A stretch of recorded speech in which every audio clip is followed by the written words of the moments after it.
What if Ned Stark took the Iron Throne? Not because he wanted it, Ned Stark never wanted it, that is the entire point.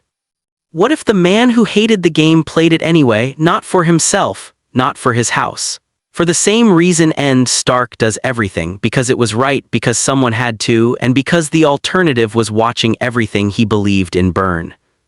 Robert is dead, Cersei's children are not his. The evidence sits in Ned's hands, and the city is about to tear itself apart around a boy with no claim and a queen who will burn the realm rather than yield.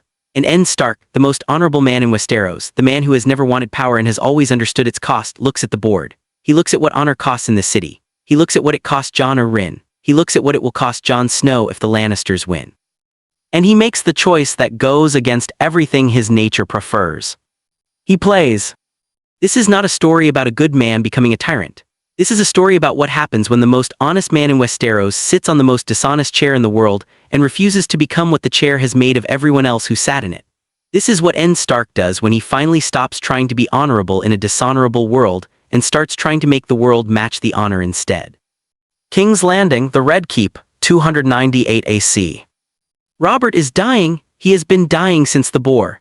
Ned has spent the days since sitting at his bedside, watching the dying and trying not to think about what comes after.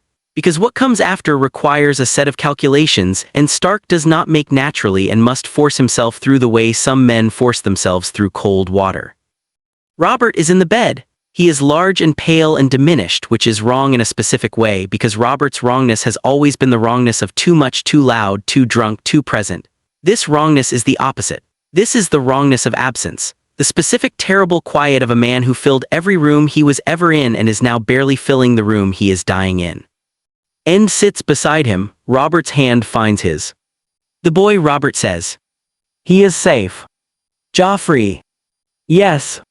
Robert is quiet for a moment. Don't let Cersei. He does not finish the sentence. He does not have to. I won't. She's going to try. She's been trying. He says it with the weary knowledge of a man who has known something for a long time, done nothing about it, and is now paying the price of the doing nothing. I know. You're the only one, and you always were. He says it with the grief of a man who understands that he wasted the thing he had. The only man in the 7 kingdoms I trust. Rest. Promise me. Promise you what? Whatever it takes. He says it with the eyes of a dying man who has finally understood what he was doing wrong. Whatever it takes, don't let the Lannisters have it, don't let them win, whatever it takes, Ned, promise me that one. Ned looks at his king. He thinks about the last time someone asked him to promise them something, about a tower in Dorne, about the cost of promises. I promise. Robert dies 3 hours later. Ned sits with him until he does. The Red Keep, the small council chamber, 298 AC. The morning after, the small council assembles. They assemble the way small councils assemble in the immediate aftermath of a king's death, with the performed urgency of people who have been waiting for exactly this and have been rehearsing their positions. Cersei is there. She is wearing gold and green. She sits with the specific composure of someone who has already decided what this meeting will produce and is waiting for the formality of it to catch up to her decision. Ned enters. He sits in the hand seat. He has the letter, Robert's letter dictated in the final hours, sealed by the king's own hand, not the letter Robert wrote before the hunt, the one that named Joffrey. The letter Robert wanted written when he knew he was dying and the wine was finally out of him, and what was left was the man underneath the wine. This letter says the rightful succession of the realm is to be determined by the Lord Hand in accordance with the laws of the realm and the documented evidence of legitimacy. It says, I trust Eddard Stark. It does not say Joffrey's name.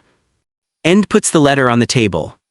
Cersei looks at it. She looks at it with the specific attention of a woman who knows immediately what she is looking at and what it means. That letter is not the one my husband dictated.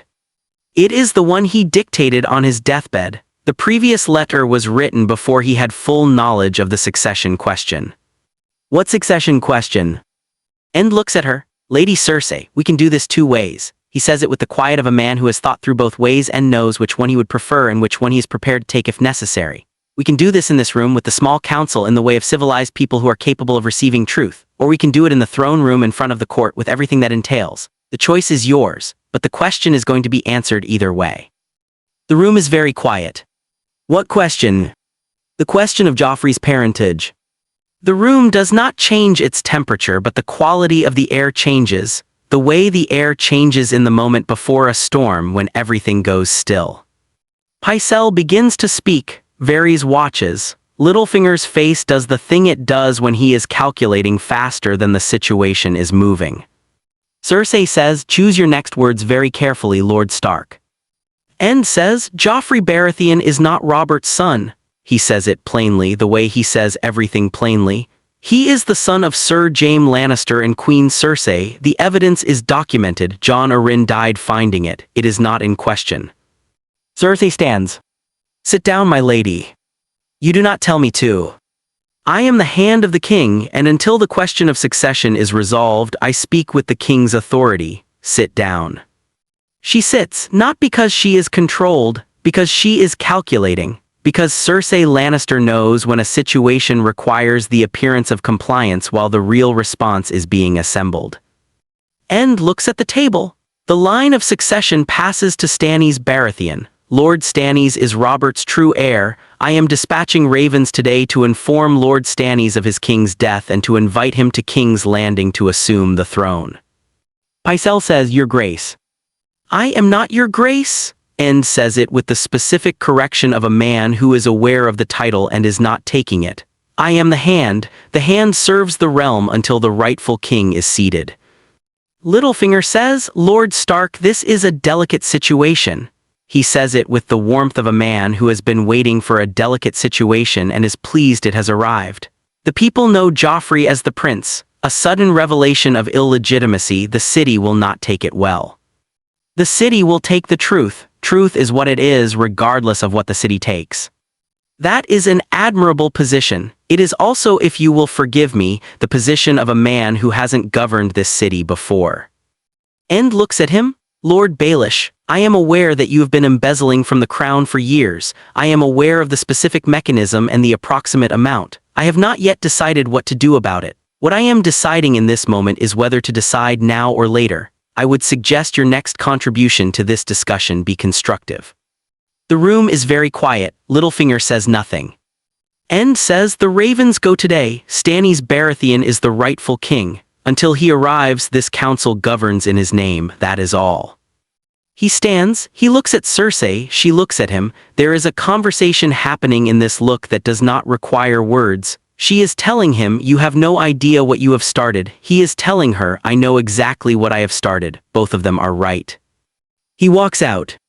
The Red Keep ends chambers that night. He sits alone. He has been sitting alone since the council meeting. His chambers are quiet in the way rooms are quiet when the person in them has too much to think about for conversation to be useful. He has made several decisions today. He makes decisions the way he does everything, by thinking about what is right and then doing it. The thinking takes time. The doing, once decided, is immediate and complete. He decided the ravens to Stannis go tonight. They are already writ. They are being sealed now. Stannis will receive word in 2 days at Dragonstone. The city watch is being reassigned, not to Lannister command, to Baratheon command. He has spoken to the commander, a man named Janos Slynt, who is venal and unreliable and who is going to be replaced within the week. He has not told Slynt he is being replaced. He has told Slynt that the watch reports directly to the hand now. Slynt accepted this with the compliance of a man who expected worse and received better and has not yet understood that better is only temporary. Jaime Lannister is in the city. This is the problem and has been thinking about longest. Jaime Lannister commands a force of Lannister soldiers within the city walls. Jaime Lannister is aware with high certainty of what happened in the small council chamber today. Jaime Lannister is his sister's champion and his father's instrument, and he is somewhere in this city making a decision about what today means and what comes next. Ned thinks about Jaime. He thinks about what Jaime is and what Jaime is not. Jaime Lannister is the Kingslayer. He killed Aerys when Aerys was going to burn the city. That is an act Ned has judged for 15 years as a violation of oaths, as the worst of all possible breaks with honor. And he has stood by that judgment because the integrity of oaths is load-bearing in the world as Ned understands it. He has been thinking about that judgment today. He has been thinking about what it means when a man breaks his oath to save 600,000 people and the world calls him dishonorable anyway. He has been thinking about what it means to be the most honorable man in the room and have the honor be the thing that gets people killed. He has been thinking about himself. He is honest enough to be thinking about himself. He thinks, I have been refusing to play the game for the 15 years of my life as a lord, and the cost of that refusal has been paid by everyone around me, and I have called the refusal virtue. He sits with this. He thinks, Robert asked me to promise whatever it takes. He thinks I promised. He picks up a quill. He writes a letter to Jaime Lannister. He writes, Sir Jaime, I am writing to you directly because I believe you deserve directness. The situation is what it is. The evidence is documented. Stannis will be king. He writes what his judgment of Jaime has been, and then he writes this, I believe I have been wrong. He writes, you killed Aerys because Aerys was going to burn the city. That was not the act of a man without honor. That was the act of a man who chose a harder honor over an easier oath. I did not understand this until I was put in the position of choosing between an easier oath and a harder honor. I understand it now. He writes, I am not offering you absolution. That is not mine to give. I am offering you a choice. Stand down your soldiers. Support the lawful succession, and I will hear your account of the night Aerys died, the full account, the way it happened. Whatever you were owed by the world after that night, it was not the contempt you received. He folds the letter, he seals it. He calls for a trusted writer and sends it tonight. Then he sits in his chair and looks at the city through the window and thinks about Jon Snow. He thinks about the boy in Winterfell who has Lyanna's eyes and who does not know what he is. He thinks, if the Lannisters win, Jon is the first thing they destroy. He thinks, I promised Robert whatever it takes. He picks up the quill again, he writes the second letter. This one is to Catelyn. King's Landing, Jaime Lannister, the next morning. Jaime reads the letter twice. He is in his quarters in the White Sword Tower, the Kingsguard's specific domain, the place where men who have given up family and inheritance and the ordinary ambitions of lords come to live with the consequences of their oaths. He reads it a second time. He sets it down. He goes to the window. He looks at the city. The city Aerys was going to burn. The city he saved by doing the thing that cost him everything he had built his life on, not his conscience, not his honor, those survived the killing, but his reputation, his standing in the world's eyes, the specific image of himself that the world reflected back. He has been living in the shadow of that killing for 15 years. He has been called Kingslayer for 15 years. He has worn the word the way you wear something ugly that you cannot take off, with the specific defensive indifference of someone who has decided that performing not caring is preferable to showing how much it costs. He reads the letter a third time. I believe I have been wrong. He sits with those words. He is Jaime Lannister. He has not spent much of his life receiving that sentence from people who matter to him. It is given rarely, and when it is given it is usually conditional and backloaded with requirements that make the giving less than it sounds. This one is not conditional. He thinks about what it costs Eddard Stark to write that. He thinks about what it costs a man who has built his entire identity on honor to say to another man, my judgment of your honor was wrong.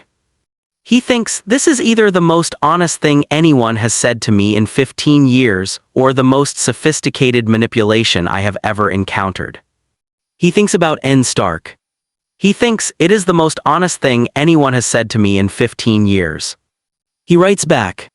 He writes, I will stand down my soldiers. Joffrey's claim is false and I have known it for longer than I should have allowed it to matter. If you want the full account of the night Aerys died, I will give it. The whole of it, without the parts I have omitted because no one was interested in the parts I omitted. He writes, Lord Stark, whatever you are doing, I hope you understand what it will cost you. This city breaks people who try to be what you are trying to be. I have watched it happen. I do not want to watch it happen to you. He folds the letter, he sends it. He goes to his men and tells them to stand down. His men look at him. Stand down, he says. He says it with the authority of a man who has learned to give commands that people do not question and who is using that authority now in the direction his letter to Ned Stark has chosen. The soldiers stand down. Jaime stands in the courtyard. He thinks, I just chose a side. He thinks, I have not chosen a side in 15 years. He has been standing aside, declaring himself above the game, wearing the white cloak as the specific armor of a man who refuses to play. He chose. He breathes. He thinks, let's see what Ned Stark does with it. The Red Keep 3 days later. The city holds. This is not a certainty end expected. He expected the city to erupt the way cities erupt when the stability they are built on is revealed to have been a performance. He expected riots. He expected the Lannister soldiers to be a problem before James' letter arrived. He expected Cersei to move faster and more overtly than she has. What happens instead is something more complicated and in some ways more dangerous. The city watches, not passively, actively. The small folk of King's Landing have been alive under kings for generations, and they have developed the specific political sensitivity of people who know that what happens above them will fall on them eventually. They are watching the hand, they are watching the queen. They are watching the color of the sky the way people watch the sky when they know a storm is coming and are deciding whether to stay or run. End gives them something to watch. He opens the red keep's gates. This is radical, and he knows it is radical, and he does it anyway because it is the right thing, and because the right thing in this situation is also strategically sound, which is a combination he has not previously had the experience of, these two things aligning. He opens the gates and he holds court, not the formal court of the king, the ceremony and the performance of power that Robert found intolerable and conducted infrequently. End's court is a different thing. It is people from the city coming to the gates with their problems and being admitted to the Great Hall where End or his designated representatives hear them. The first day it is a woman whose husband was pressed into service by a Lannister soldier and has not been seen in 3 weeks. End hears her, he finds the husband, he was being used as labor in a Lannister supply depot, he is returned. The second day it is a merchant whose goods were confiscated for failure to pay a tax he says was collected twice.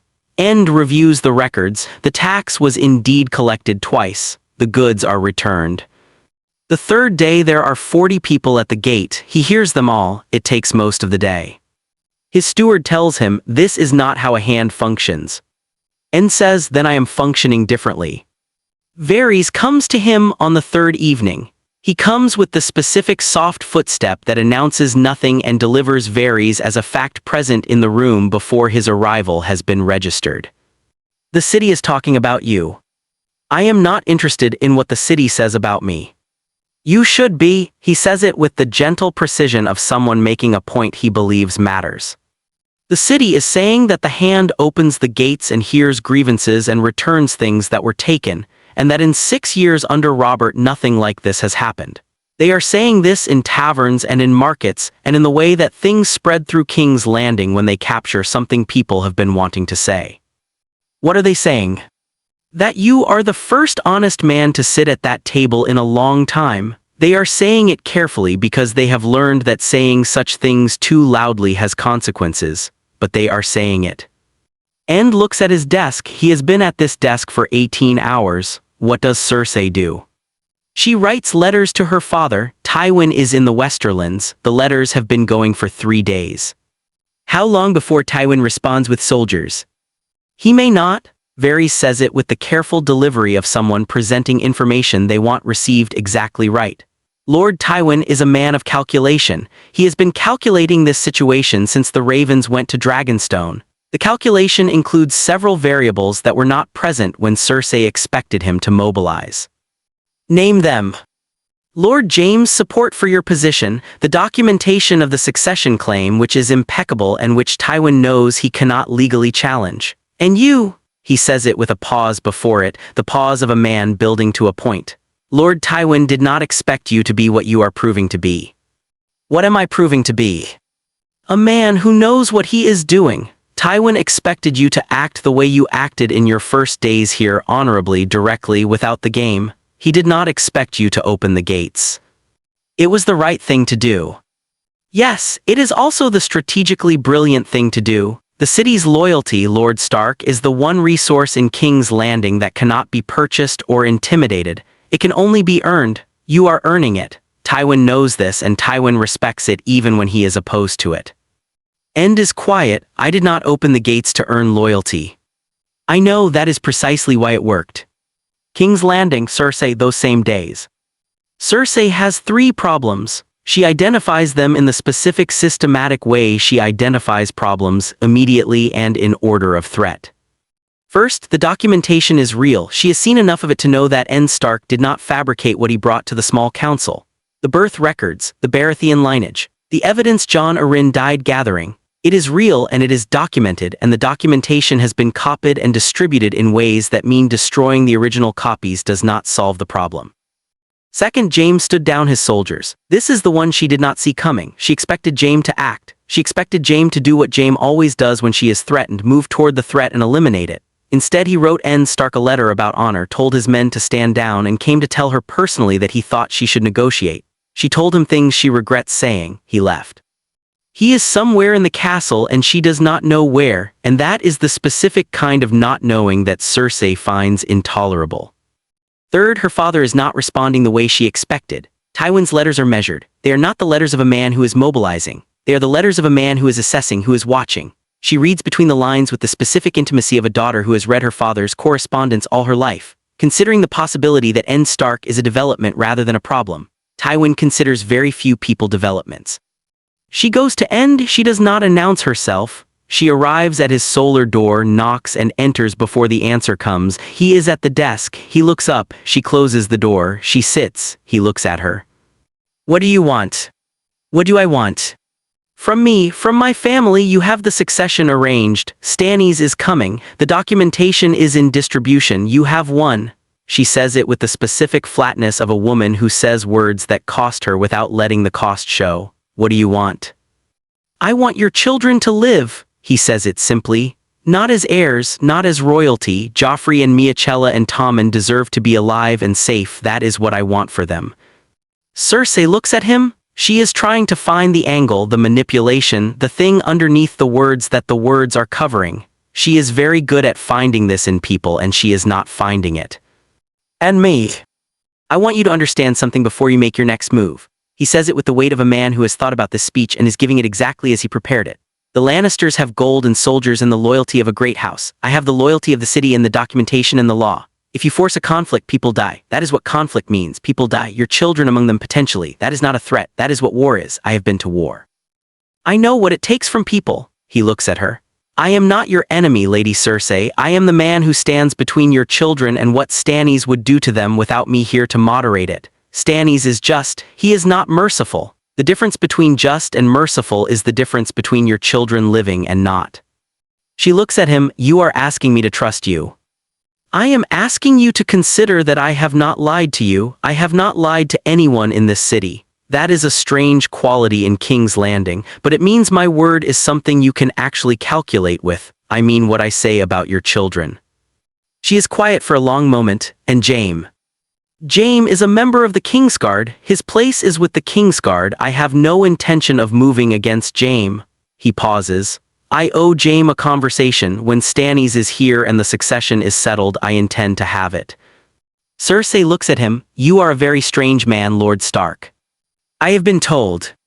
She stands. She goes to the door. She stops. Without turning, she says, if you are lying to me, if anything happens to my children because you said they would be safe and they were not, I will find a way.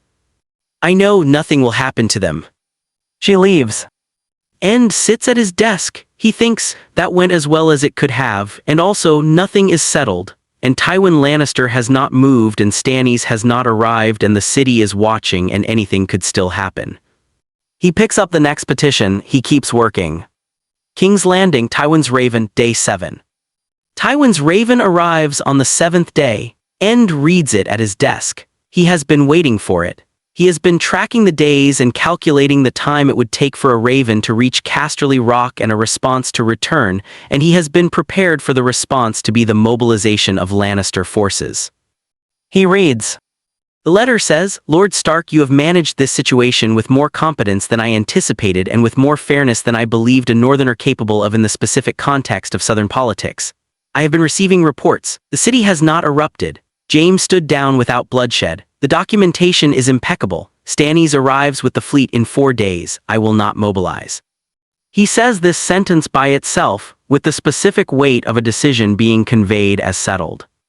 The Lannister position in the realm under Stannis is a question for a later conversation. That conversation requires you to still be hand when it occurs. My children will not be harmed. End reads this sentence again. He understands what it means. It is not a request. It is not a condition. It is Tywin Lannister telling him what the acceptable outcome is and trusting that Ned Stark is the kind of man who will deliver it. Ned writes back, "Your children will not be harmed." He seals it, he sends it. He thinks, Tywin Lannister just treated me as a peer. He thinks, that is either the highest form of respect or the most dangerous form of calculation. He thinks, with Tywin, it is both. King's Landing, Jaime, the conversation, day 9. Jaime comes to him in the White Sword Tower. Ned goes to him there because some conversations require the place where the history lives. The white book is open on the table. Jaime's page is short. The shortest entry of any Kingsguard in the history of the Order, the entry that records what he did and nothing else. No context, no account, just the act named in the most unflattering possible way and left there in the permanent record of his shame. Ned sits, Jaime sits. "You meant what you wrote," Jaime says. "Yes." "Even the part about being wrong." "Especially that part?" Ned says it with the difficulty it deserves, the specific difficulty of a man who has built his life on the absolute reliability of his own judgment and is confronting the limits of it. "Tell me what happened." Jaime tells him. He tells it fully, the way he has never told it, not to Cersei, not to his father, not to anyone, because no one ever asked for the full account, and when no one asks, you stop finding ways to give it. He tells Ned about Aerys' specific madness that night. Not the general madness everyone knew about, the burning of individuals, the wildfire experiments, but the specific quality of a mind that had dissolved its own structure and what lived in the gap. He tells him about the cache of wildfire beneath the city. He tells him about Rossart and the plan to burn everything rather than yield. He tells him about the moment he made the decision and what the decision felt like and what it cost him in the moment and what it has cost him every day since. He tells him about the throne room, about sitting on the Iron Throne, about Robert arriving and the look on Robert's face and what Robert said and how Robert said it. He tells Ned, "I could have explained, I could have said what I said to you. I chose not to because I had just killed a king and I was sitting on his throne and I was tired in a way I cannot adequately describe and I did not have the words for it. I have not had the words for it for 15 years, and the world filled the silence with Kingslayer." Ned is quiet for a long time. "You saved the city." "Yes." "And the world called you Oathbreaker." "Yes." "I was one of the people who called you Oathbreaker." "Yes." "I am sorry," Ned says it plainly, the way he says everything plainly without decoration, as the complete and honest statement it is. Jaime stares at him. "You are apologizing to the Kingslayer." "I am apologizing to the man who made the only available choice and has been living with the cost of it for 15 years while the people who called him Kingslayer have not examined their own assumption of what honor requires." Ned says, "Honor is not about which oath you kept. It is about what you protected. You protected 600,000 people. That is what honor is." Jaime is very still. He has been Sir Jaime Lannister, the Kingslayer, for so long that he has not thought about what he is underneath the name. He has built a life inside the name, made a kind of armor from it, the armor of someone who wears the insult as a badge because the alternative is feeling what the insult has done. He looks at Ned Stark. "What do you want from me?" "I want you to be what you have always been, which is the finest sword in Westeros. I want you to serve the realm the way you served it that night, by protecting what needs protecting regardless of the cost to your own standing. I want you in the Kingsguard under Stannis, serving honestly." "Stannis despises me." "Stannis respects evidence. The evidence of what you did and why is going to be documented and distributed the same way the evidence about Joffrey was documented and distributed. The full account. In your words, it will not undo 15 years, but it will be true." Jaime looks at the white book. He looks at the page where his entry is. "And the book." "The book gets the full entry, what you did, why you did it, whatever you wanted to say, in your words, the world is going to know." Jaime looks at him. "You are rewriting the Kingsguard records." "I am completing them. There is a difference." Jaime looks at the book. He closes it. "All right." He says it with the quiet of someone setting down something they have been carrying for a very long time. "Lord Stark, for what it's worth, Robert made the wrong choice when he gave the hand to Jon Arryn instead of you the first time. Jon Arryn was a great man. He was, so are you, they are not the same thing." King's Landing, Stannis arrives, day 11. The fleet arrives in Blackwater Bay on the 11th day. Ned watches from the walls. Stannis Baratheon's black sails with the crowned stag, no longer stag and lamp, just stag, the Baratheon sigil unadorned, the signal of a man who has decided to arrive as himself rather than as Melisandre's prophet, and takes this as a good sign.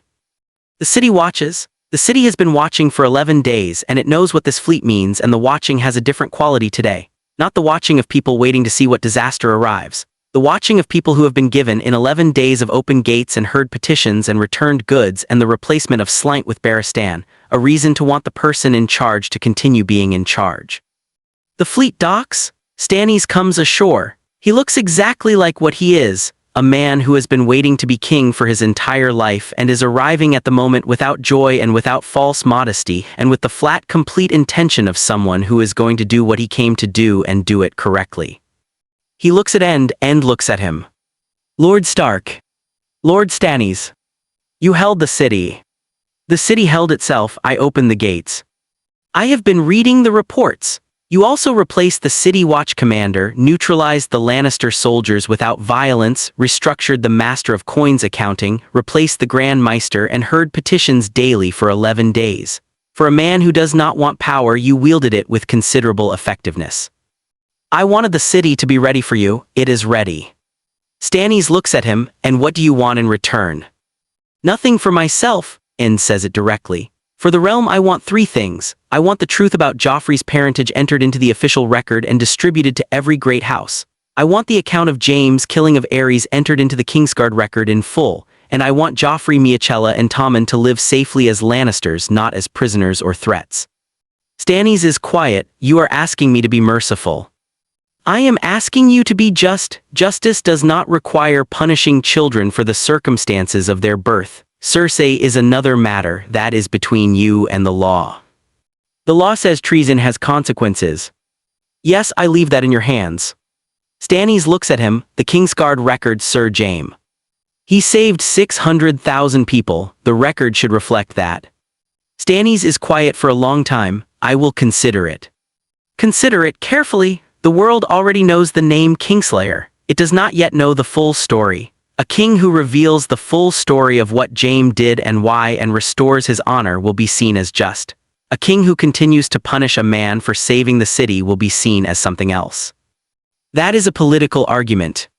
It is also a true argument. Both things can be true simultaneously. Stannis almost smiles. He does not quite smile. You have learned something in 11 days. I am learning something every day. I intend to continue. Stannis looks at the city. He looks at the fleet behind him. I will enter the city tomorrow. I want the council assembled. And Stark, he says it with the quality of the almost smile, which is the most warmth Stannis Baratheon has ever produced for someone who is not Davos. Well done. He says it the way he says things. He means briefly and without embellishment. He means it. King's Landing, after the first months. He stays. He had intended not to stay. He had intended to seat Stannis and go home. He had intended to go back to Winterfell and the grey walls and the yard where he trained and the godswood where he prayed and the life he has been building for 20 years in the north. He stays because Stannis asks him to. Stannis asks him directly, which is the way Stannis does everything. I need you here. I can govern and I can be just and I can manage the law. I cannot do what you did in 11 days. I do not know how to open gates. I need someone who does. You are asking me to be hand. I am asking you to be hand. I have a family in Winterfell. Send for them? Stannis says it with the pragmatism of a man who solves problems when they are presented as problems. The North is well governed by your son. Your family can be here. End looks at him. He thinks about Catelyn. He thinks about Robb and Arya and Bran and Rickon and the direwolves and the specific smell of Winterfell in autumn. He thinks about what he promised Robert, whatever it takes. All right, I'll stay. Stannis nods. There is one other thing. What? The Night's Watch. I have been reading the ranging reports, the ones Varys provided, the unfiltered versions. Lord Stark, I believe them. End looks at him. You believe them. I believe the pattern. I do not dismiss things because they are inconvenient. That is Cersei's method, not mine. The reports form a pattern and the pattern requires response. Yes, it does. What is the response? End thinks about Jon Snow. He thinks about the boy in Winterfell with Lyanna's eyes who does not know what he is. He thinks about the wall. He thinks about fire and ice and the things coming from beyond that only a dragon's fire can stop. And the dragon that will not exist unless Jon knows what he is and becomes what he is. There is something you need to know about the succession. I am the succession. There is more than you, End says it carefully. Robert had no lawful heirs, but there is a child with a claim that precedes yours, strictly speaking, if legitimacy is the standard. Stannis goes very still. End tells him about the Tower of Joy, about Lyanna, about Rhaegar. He tells Stannis about Jon Snow. Stannis listens. He listens with the complete focused attention of a man who takes information seriously and processes it against the laws of succession he has memorized since childhood. When End finishes, Stannis says, "The son of Rhaegar Targaryen and Lyanna Stark." Yes. He would have the better claim. Yes. And you are telling me this? Yes. Stannis looks at him. Why? Because it is true, and because the boy is going to be needed for something that is more important than the question of who sits on the Iron Throne, and because I am not capable of hiding the truth from you when you are the king and the truth affects the succession and the succession affects the realm. You realize this complicates things. Yes. You could have said nothing. Yes. Why didn't you? Very simply, because it would not have been right. Stannis looks at him. He says nothing for a long time. The boy, what is he? He is a boy who grew up a bastard in Winterfell and who does not know his own name. He is also the last Targaryen and quite possibly the only person alive who can do what needs to be done with what is coming from beyond the wall. In that order, he needs to know what he is. He needs to be found and told and prepared. Whatever the succession implications, the wall comes first. You want me to support this? I want you to not hunt him. Everything else can be worked out, but the wall is coming, and when it comes we will need fire. Let me go get the fire.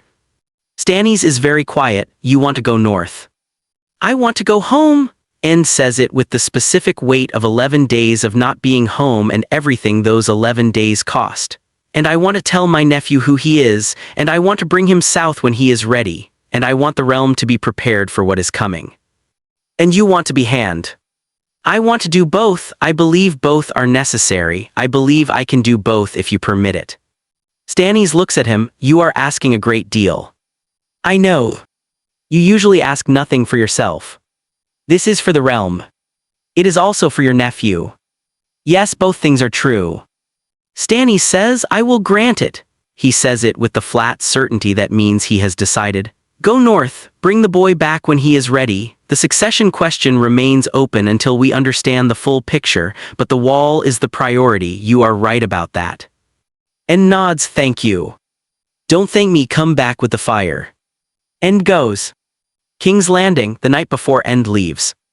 End goes to the Godswood. The Red Keep has a Godswood. He has been in it twice since he arrived. It is not like Winterfell's Godswood. It is small and trimmed and the heart tree is there, but it looks like a heart tree that has been in the wrong climate for a long time and has made its accommodation with the wrongness. The carved face still watches. The red leaves still fall, but the presence is quieter here. The old gods do not speak as loudly in the south. He puts his hand on the tree.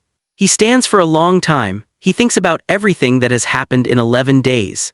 He thinks about the promise he made to Robert and the promise he made to Lyanna and the way promises accumulate on a man over a lifetime until he is more promise than person, until the keeping is the whole of what he does. He thinks, I have been keeping promises for 15 years. He thinks, I am going home to keep the last one. Sansa finds him. She comes to the Godswood with the specific quiet of a girl who has learned that quiet is its own kind of information, that the absence of noise in a place tells you things the noise would cover. She sits beside the tree. You are leaving tomorrow. Yes. To find Jon. Yes. To tell him. Yes, it is past time. She is quiet for a moment. Will he come back here? When he is ready, there are things he has to understand first, things he has to become. He has always been something. She says it with the specific certainty of someone who has known a person their whole life and has always understood something about them that the world missed. Jon has always been something more than what everyone called him, we just didn't know what. End looks at his daughter. You are going to be useful here. He says it with the genuine recognition of something he has been watching develop over 11 days. Your observations of the court, your understanding of the people in it. Don't let anyone underestimate you. It is an advantage when they do, but it comes at a cost. I don't want you paying longer than necessary. I know, she says it with the quiet of someone who has already decided the same thing. Father, she pauses, what you did here in 11 days, it was not what I expected. What did you expect? I expected you to be the man who says the right thing and suffers for it. She says it with the honesty of someone who loves him and has watched him. That is what you have always been, the man who says the right thing and suffers for it, but this was different. You said the right thing and it worked. End is quiet. I don't know if it worked yet. Stannis is seated. The city is stable. Those are conditions, not outcomes. The outcomes depend on what comes next. What comes next is Jon. Yes. What does Jon do?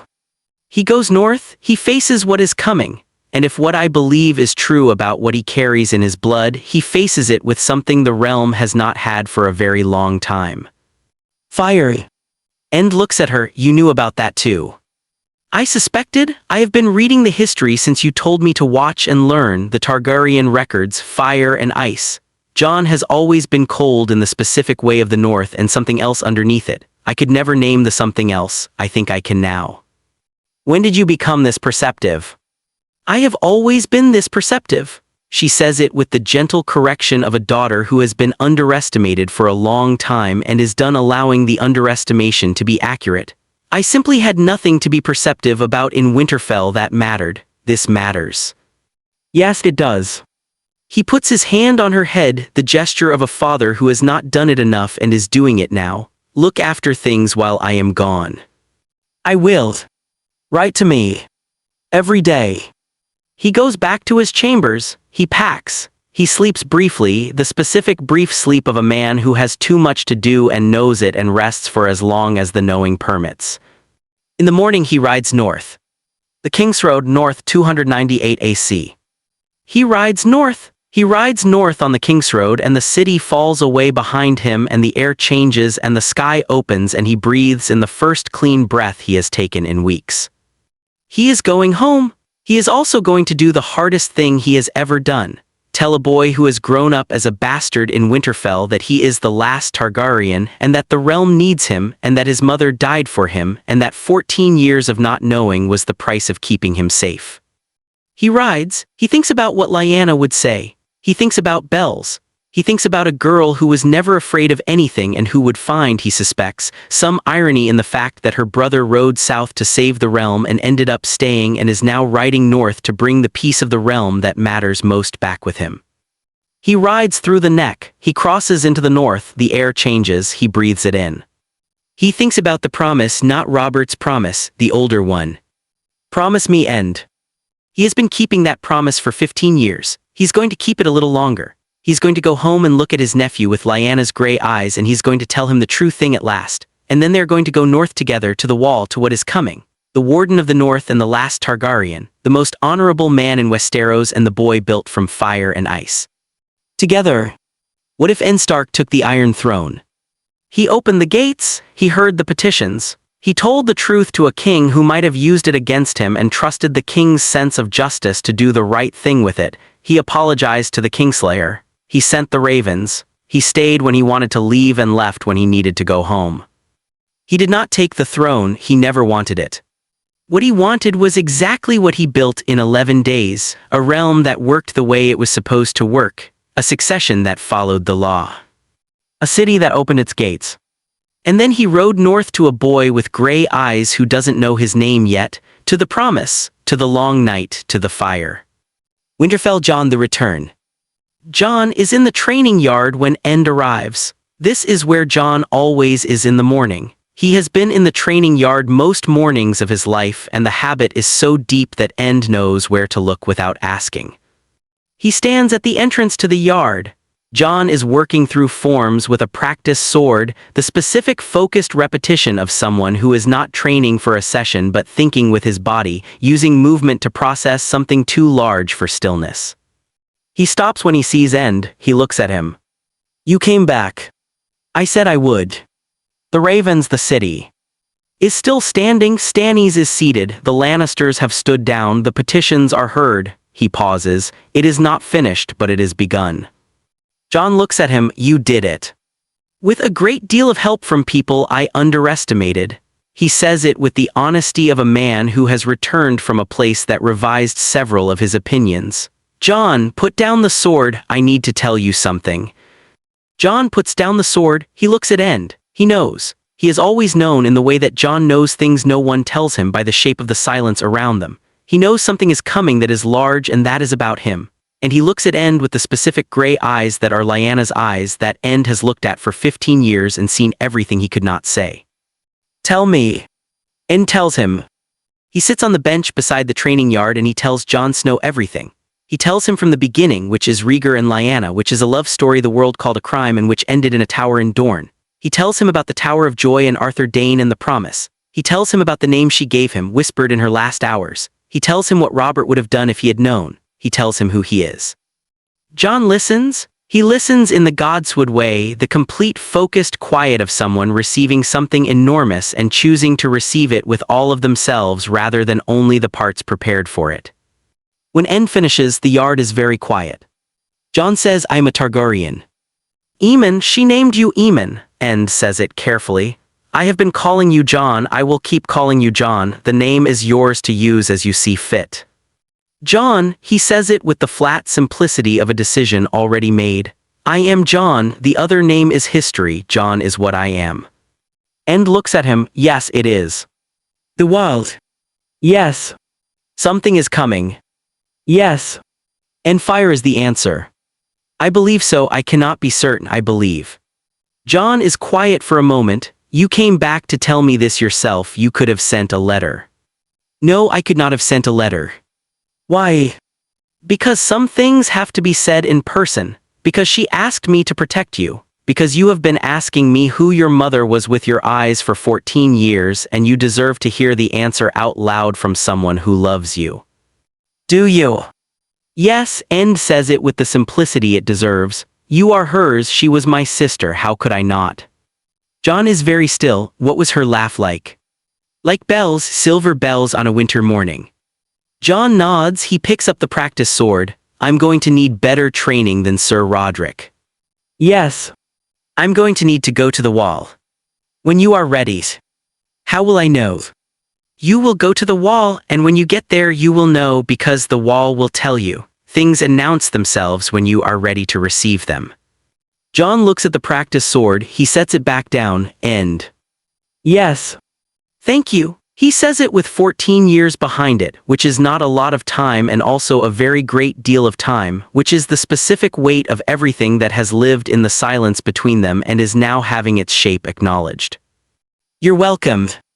End puts his hand on Jon's shoulder. The hand stays there for a moment, then they both go inside. Catelyn has made food. Robb is waiting. Arya is waiting with the specific impatient energy of someone who has been waiting too long and is at the limit. Bran has climbed something he was not supposed to climb and is on the wall of the Great Hall watching from above. It is Winterfell. It is home. End stands in the doorway of his home and he thinks about the 11 days in King's Landing and the promises he kept, and the ones still to keep and the long road north that is also the road south when the time comes. He breathes. He goes inside. He has kept the promise. The next part is beginning.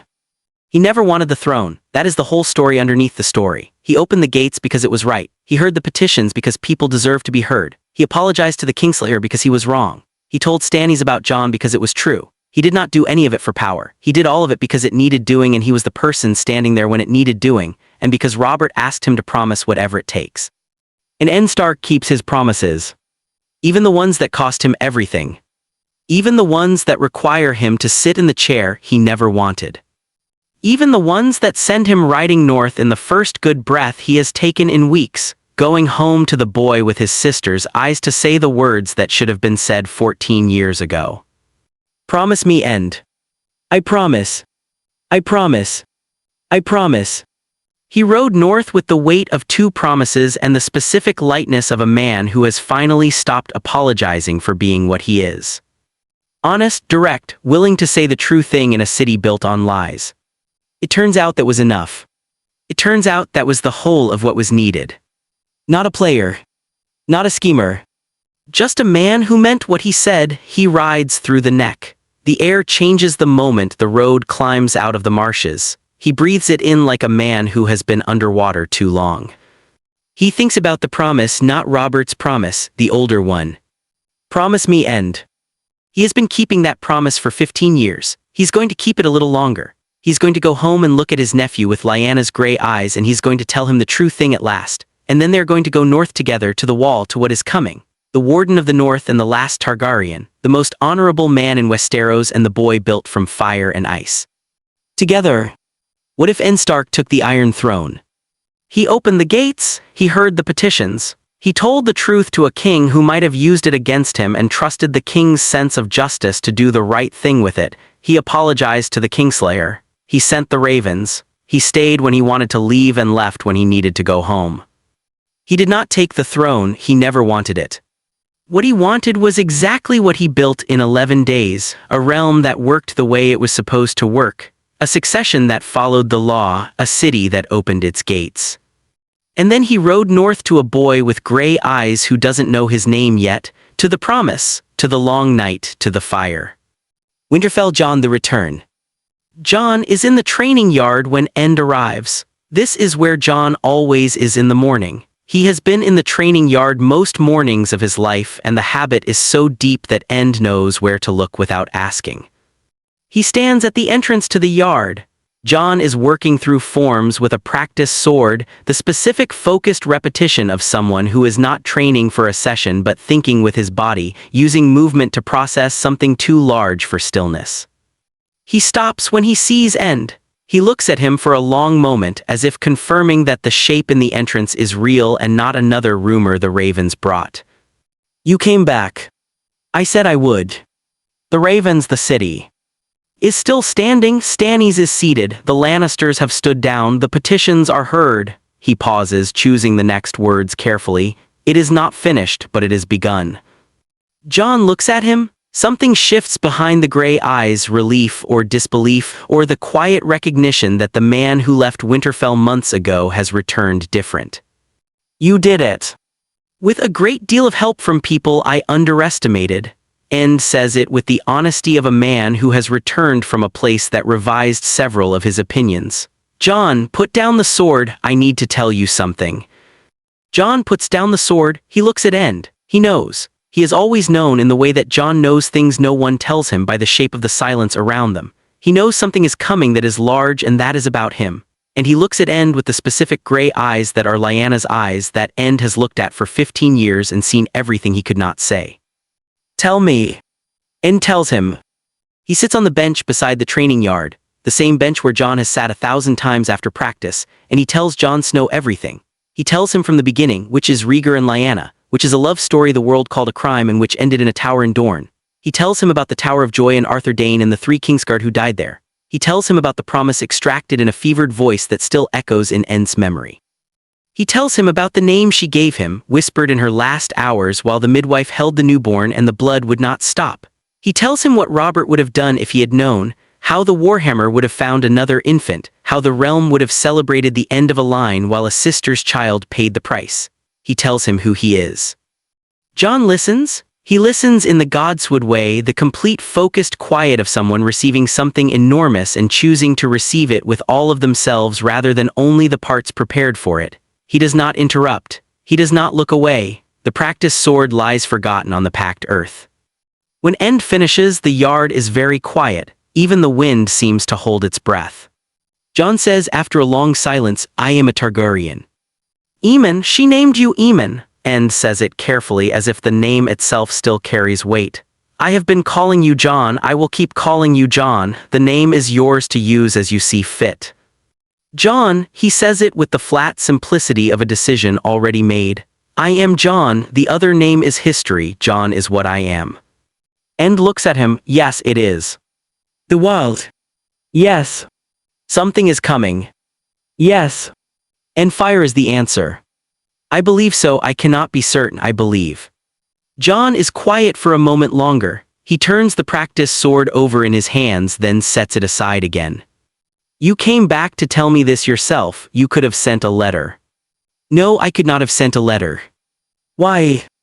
Because some things have to be said in person. Because she asked me to protect you. Because you have been asking me who your mother was with your eyes for 14 years and you deserve to hear the answer out loud from someone who loves you. Do you?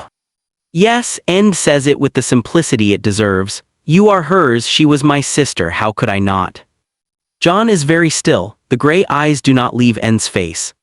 What was her laugh like? End's mouth softens, like bells, silver bells on a winter morning, clear and sudden and gone too quickly. Jon nods once. He picks up the practice sword again, tests the balance as if the weight of the world has settled into the wood. I'm going to need better training than Sir Roderick. Yes. I'm going to need to go to the wall. When you are ready. How will I know?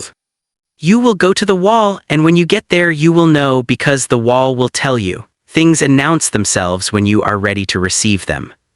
Jon looks at the practice sword for a long time. He sets it back down with care.